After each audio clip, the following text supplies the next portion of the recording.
আমাকে কেউ একটু খাবার দিতে পারো? কতদিন কিছু খাইনি। ও দাদু, তোমার খিদে পেয়েছে? কতজনের কাছে খাবার চাইলাম, কেউ দিল না। দাদু, তুমি আমাদের বাড়ি যাবে? আমাদের বাড়িতে গেলে তোমাকে অনেক খাবার দিতে পারবো। তুমি খাবার দেবে? তুমি কোথায় খাবার পাবে? কেন?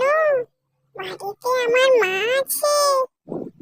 আমার মা বলে, যারা ক্ষুধার্তকে খাবার দেয় তাদের ঈশ্বর অনেক মঙ্গল করেন।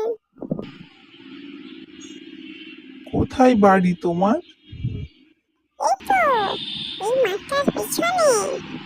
এই তো আমি এখন খেলতে এসেছিলাম। তুমি যাবে আমার সঙ্গে? ঠিক আছে, চলো তাহলে। চলো চলো।